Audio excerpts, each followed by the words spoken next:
0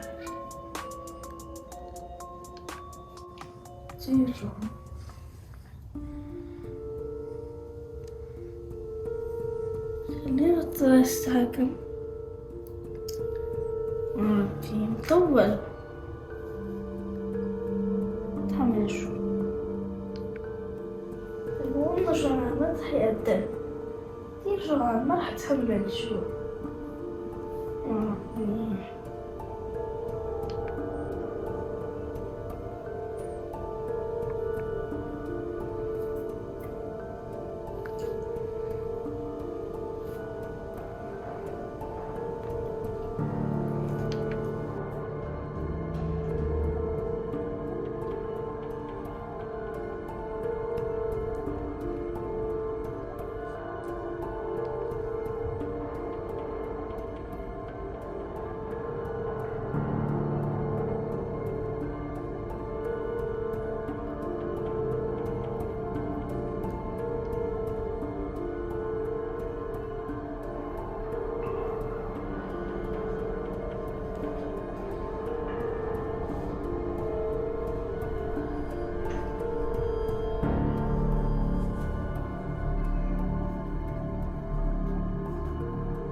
أخي حبيبي ممكن تروح على غرفتك؟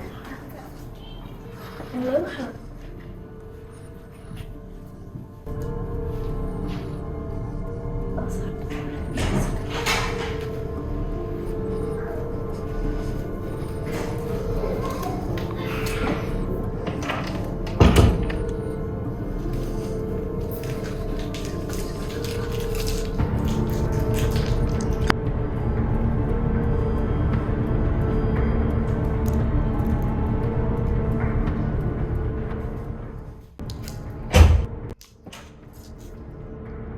عمران نورين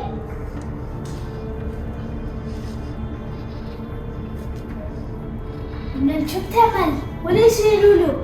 كأنك عم تفطر؟ لا ما أنا شم ريحة شوكولاتة. لا أنا ما أكل شوكولاتة.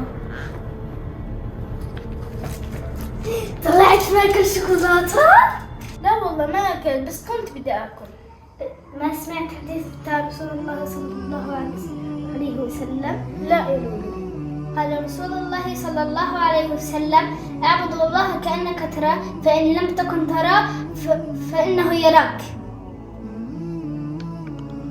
عمران هلا لازم نروح نقول لبابا عشان هذا الاشي حرام، الله ما راح يقبل صيامنا. يلا يلا.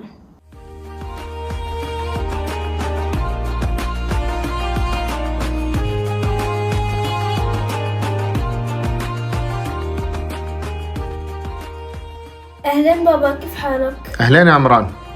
بابا بدي أحكي معك كلمتين. تفضل يا ابني. بابا اليوم أنا كنت بفطر بس الحمد لله لولو إجت بآخر لحظة وحكت لي ممنوع إنه أفطر لما أكون صايم. شاطر.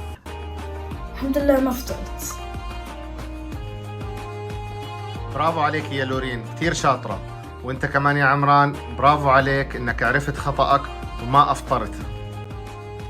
بدي أحكي لكم حديث. قال صلى الله عليه وسلم: قال الله عز وجل: كل عمل ابن آدم له إلا الصوم فإنه لي وأنا أجزي به. فيا أولادي الصيام مسألة جدا جدا مهمة وخطيرة، مفروض إنه ما نتهاون فيها. حاضر بابا. حاضر بابا. شو استفدت من حلقة اليوم يا عمران؟ إنه ما نتهاون بالصيام، ما نكذب، والله بشوفنا وين ما رحنا. لا تنسوا تعملوا لنا سبسكرايب ولايك وشير.